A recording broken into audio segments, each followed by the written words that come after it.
Presidente, se costume houvesse de se dar nome a pronunciamentos feitos na tribuna do Senado, eu chamaria esse meu pronunciamento de hoje de uma proposta para manter empregos e assegurar a soberania do Brasil sobre o nosso petróleo. Vou fazer algumas considerações, não sobre a égide dos interesses da Chevron, da Shell ou da British Petroleum. Vou fazer algumas considerações, tendo por fulcro principal os interesses do Brasil. Nós sabemos que a Petrobras está numa situação difícil em função de uma dilapidação do seu patrimônio através do manejo imoral dos seus contratos, e ela está fragilizada por isso. Mas vamos começar a análise desta situação dizendo que a corrupção existiu em todas as sociedades humanas. A história é pródiga em exemplos. Não há país ou instituição livre deste mal. Por mais que se combata, não é possível dizer que ela será eliminada completamente. Mas combatê-la é nosso dever, como cidadãos, como profissionais e como homens públicos. Eu sempre defendi e defenderei todo tipo de investigação. Ela é sempre salutar, assim como a transparência nas atividades públicas. A corrupção é como o mofo, não sobrevive à luz. Todavia, o combate à corrupção e as investigações não podem prejudicar o desenvolvimento do Brasil. Pelo contrário, elas deveriam ser feitas em nome do desenvolvimento. Segundo o jornal Valor Econômico, o Brasil deve ter uma perda imediata de 100 bilhões, ou 2% do produto interno bruto, por causa da Lava Jato. É o mesmo número que se tem quando estimado por diversas consultorias e bancos. Segundo o artigo, as perdas seriam ainda de 1,3 milhões de empregos e 15,6 bilhões em massa salarial, ou seja, é muito menos em dinheiro para a sobrevivência das famílias trabalhadoras. Esses 2% de retração ainda se me afiguram como um número conservador. Se contarmos os efeitos indiretos nos próximos anos e que a comunidade da operação em muitos outros setores seja feita com o mesmo cuidado, entre aspas, com que se fez na Petrobras, o impacto será muito maior.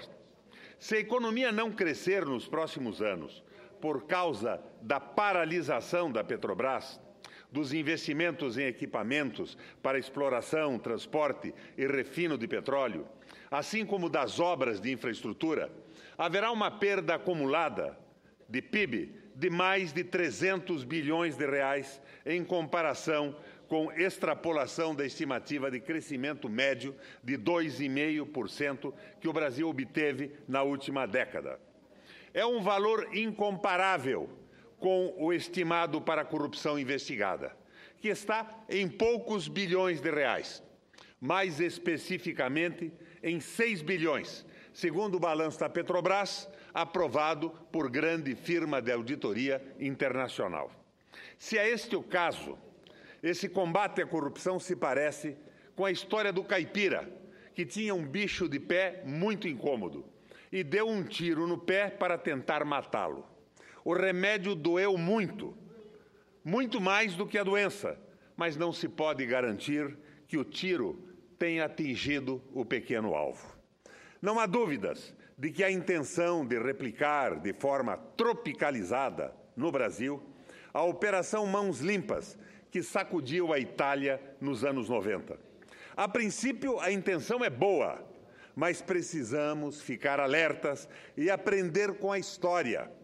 Os fatos indicam que a Operação Mãos Limpas na Itália não mudou quase nada a posição do país no ranking global da corrupção e ajudou a eleger o Berlusconi, depois de terem sido extintos todos os grandes partidos históricos. A taxa de crescimento econômico da Itália não melhorou depois da Operação Mãos Limpas. Hoje, o país é um dos falidos do sul da Europa em grave crise econômica. Definitivamente, o desenvolvimento não é um caso de polícia, mas sim um caso de política. Não é necessário que uma investigação paralise uma empresa como a Petrobras. A maioria das grandes obras da Petrobras foi paralisada em algum momento nos últimos meses, gerando prejuízos imensos para a empresa, para o país e para os empregados de seus fornecedores. Há equipamentos caríssimos das megas refinarias de Pernambuco e de Itaboraí, no Rio, que deverão ser comprados novamente, porque a maresia está destruindo suas partes sensíveis que deveriam ter sido montadas há meses. Há obras, 90% já concluídas, que estão paradas. Quanto isto custa em termos de faturamento mensal para a Petrobras? E quem vai pagar estes custos?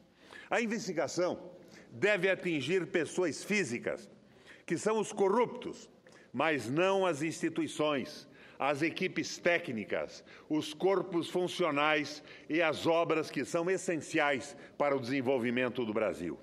Neste sentido, estou propondo uma lista de medidas urgentes para recuperar a capacidade de investimento da Petrobras. É preciso tirar a Petrobras das mãos dos abutres internos e externos, não apenas por conta da Petrobras, o que por si só já se justificaria, porque se trata de um ícone da nação, mas por causa da influência da Petrobras, influência que ela tem sobre o conjunto da economia brasileira. Estatisticamente, ela tem relação direta ou indireta com quase 20% do produto interno bruto. Contudo, qualitativamente, ela empurra ou faz encolher o PIB quase inteiro em razão de suas relações nas cadeias produtivas internas ou externas. Dias atrás, a televisão mostrou pequenos restaurantes, bares e lojas que tiveram que fechar as portas em São Gonçalo e em Niterói, por falta de fregueses. Seus fregueses perderam o emprego, reflexo claro da redução dos investimentos da Petrobras no mega complexo petroquímico de Itaboraí, no Rio de Janeiro, o Comperge. Isto tudo é apenas um pequeno efeito impressionista. A realidade crua são milhares de trabalhadores demitidos na cadeia do petróleo e centenas de milhares, talvez, na perspectiva de demissão por causa da incidência da Lava Jato sobre a vida financeira de quase todos os grandes fornecedores de capital nacional na Petrobras. A situação é grave, mas a solução não está fora do nosso alcance. É possível resolver de forma inteligente a crise da Petrobras, como das cadeias de investimentos paralelas. Felizmente, temos, presidente, uma experiência bem-sucedida, empreendida numa situação econômica semelhante. Em 2008, no auge da grande crise financeira mundial, global, nosso sistema bancário privado, patriótico, entre aspas, como é sempre, pretendeu salvar somente a própria pele, cortando o crédito de investimento das empresas produtivas. O governo Lula, sabiamente, determinou ao Tesouro que repassasse 100 bilhões de reais ao BNDES em 2009 e mais 80 bilhões de reais em 2010, para garantir a marcha dos investimentos. O resultado foi um fantástico crescimento de 7,5% do PIB em 2010, apesar de toda a crise mundial. É verdade que o governo, nos anos seguintes, recuou precipitadamente desta política. Com isso, o PIB retornou a níveis medíocres. Contudo, o exemplo ficou. Pretendo tomar a iniciativa de um projeto para o qual solicito o apoio de meus pares, independentemente de partidos e de ideologia, para salvar a capacidade de investimento da Petrobras com repasses de recurso do Tesouro através do BNDES, de forma similar ao que aconteceu em 2009 e 2010. Em profunda recessão, como estamos, o crescimento econômico resultante não terá qualquer impacto inflacionário. Ao contrário, recuperando os investimentos da Petrobras, será também irrigada financeiramente toda a cadeia do petróleo, que está em plena recessão, favorecendo a retomada de crescimento do Produto Interno Bruto.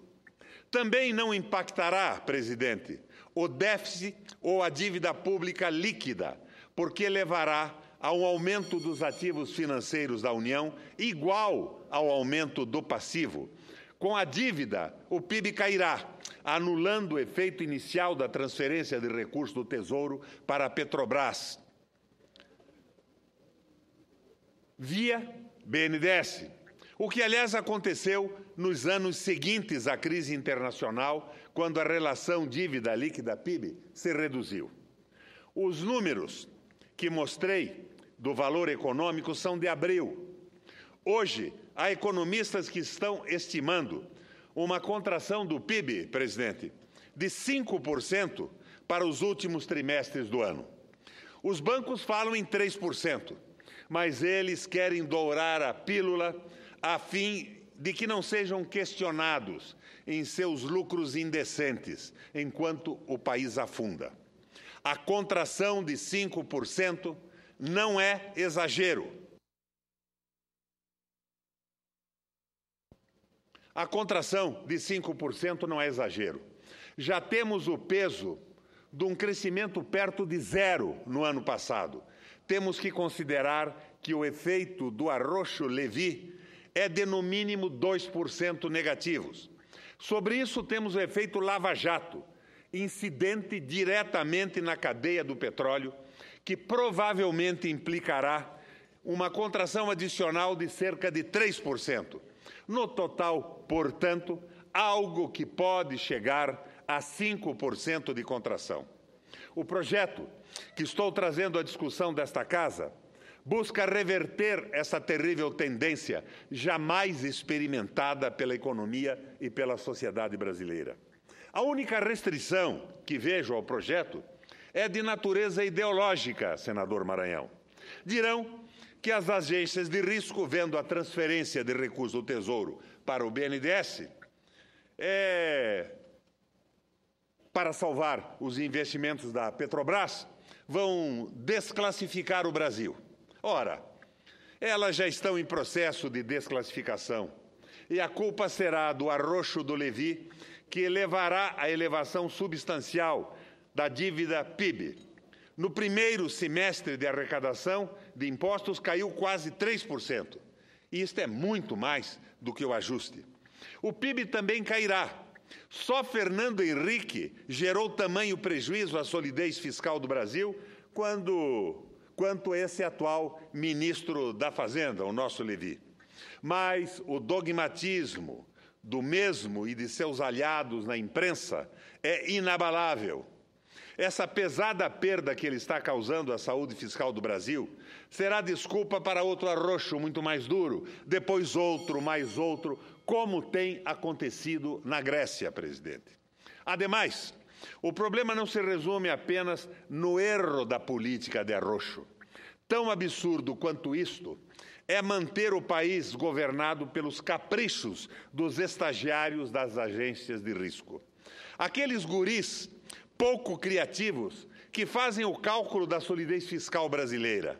Não podemos deixar nossa soberania na mão destes estagiários. Ora, presidente, se os estagiários de risco estiverem de mau humor, façamos um acordo estratégico com os bancos chineses e o próprio BRIC para nos assegurar linhas de financiamento não contingenciadas, enquanto os bancos ocidentais, usando as agências de risco para fazerem chantagem, tentar encarecer ou reduzir o nosso crédito.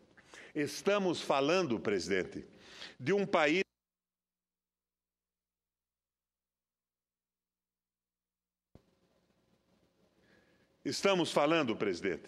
um país com 200 milhões de habitantes. Temos que restaurar nossa capacidade de autogoverno, decidir nosso próprio destino. E isto passa necessariamente pela normalização das operações da Petrobras. O esquema proposto nesse projeto de lei visa restaurar em sua plenitude a cadeia de pagamentos e recebimentos da Petrobras. Na medida em que se normalizem os fluxos de pagamentos da Petrobras, serão automaticamente normalizados os fluxos da cadeia de fornecedores e prestadores de serviço, assim como das cadeias ligadas aos estados e às prefeituras de municípios que recebem royalties do petróleo ou possuem unidades produtivas ligadas a esta cadeia. No auge da crise de 2009, como disse antes, o Tesouro transferiu 100 bilhões ao BNDES e mais 80 bilhões no ano seguinte, para que ele irrigasse o sistema produtivo com financiamentos. Não há nenhuma razão técnica ou econômica para que algo semelhante não seja feito em apoio à Petrobras. A experiência de 2009 e 2010 foi plenamente exitosa, sendo que a economia cresceu mais de 7% em 2010. Quando esse expediente foi retirado, a economia começou a cair. Tanto quanto a Petrobras, o BNDES é outro alicerce fundamental à soberania da nação, criado pelo presidente Getúlio Vargas.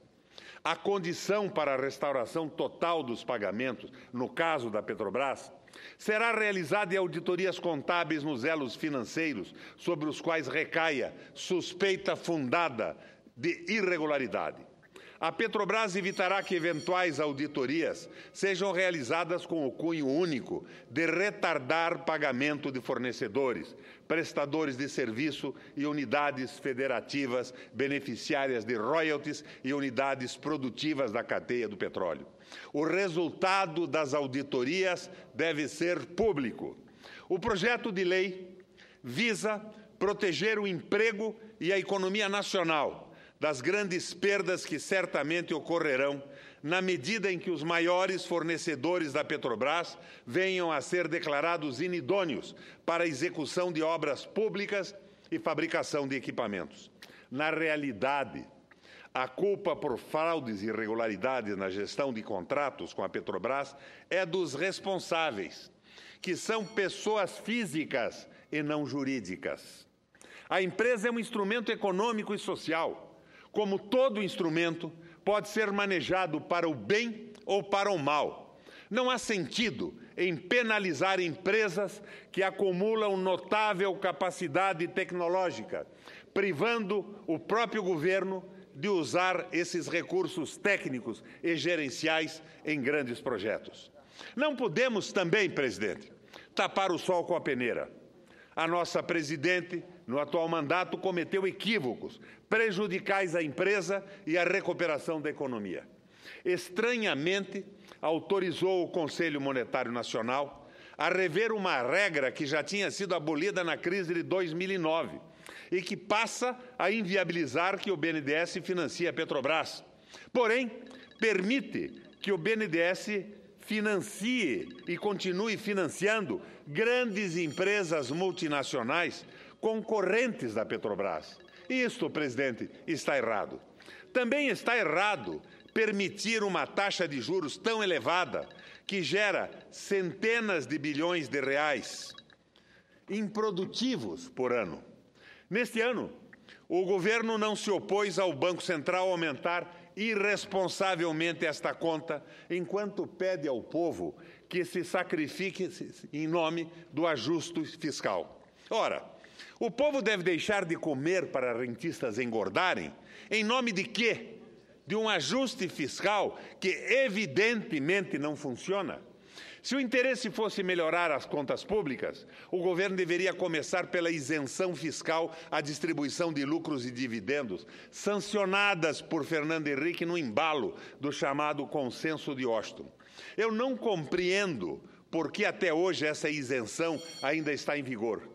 Somente no ano de 2013, apenas 70 mil pessoas, um quarto, por exemplo, do bairro de Copacabana, ganharam 200 bilhões em lucros e dividendos e nada pagaram de imposto de renda, enquanto nós, assalariados, pagamos até 27,5% de imposto. Nada contra pagar imposto justo. Os impostos são a contribuição dos cidadãos ao pacto social que constrói a ação coletiva, a solidariedade e a paz em uma nação. Que pacto social é esse, onde os mais ricos quase nada pagam e os mais pobres pagam muito? O mais paradoxal é que estes mesmos ricos protegidos do fisco reclamam dia e noite dos impostos. Pura cortina de fumaça. De tanto reclamar, ninguém vai acreditar que eles pouco pagam. Ao menos é o que eles pensam que nós pensemos. Vou propor também um projeto que acaba com esta isenção. Se voltarem a pagar impostos, os muito ricos poderão reclamar com mais propriedade e com conhecimento de causa. Acredito que o ministro Lévi deve me apoiar nessa iniciativa. Afinal, segundo cálculos divulgados pela revista Carta Capital, a instituição desse imposto faria sozinho a metade do ajuste fiscal que o ministro está propondo e que sua própria equipe econômica está sabotando com juros desnecessários. Sobre isso, também tenho uma sugestão. Como o diagnóstico é que a inflação pelo excesso de consumo, o que é questionável, melhor seria aumentar o IOF das operações de crédito ao consumo. Assim, seriam preservados os empréstimos para investimento das empresas. Isto também aumentaria as receitas do governo, ao invés de gerar mais gastos.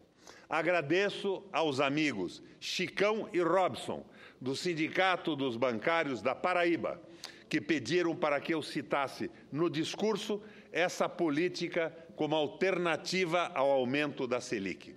Está na hora da presidente Dilma perceber que o ajuste fiscal, com juro nas alturas, jamais dará certo. Se ela quer que a Petrobras volte a liderar o crescimento do Brasil, precisa ouvir menos o setor financeiro e ter a mesma audácia que teve como ministra-chefe da Casa Civil, ao apoiar as políticas de solução da crise em 2009. Isto ajudará também os estados em crise financeira via royalties e crescimento econômico. Caso contrário, nossa crise atual será muito maior do que aquela. Aliás, presidente, já é muito maior. Esta é uma análise e a tecidura de algumas propostas, a revelia dos interesses das irmãs que comandam a extração e a distribuição de petróleo no mundo. Me perdoa a Chevron, a Shell e a British Petróleo e as outras todas, mas nessa tribuna a nossa obrigação é defender o Brasil, nossa soberania e a nossa empresa Petrobras, marcada na história de lutas de todos os brasileiros.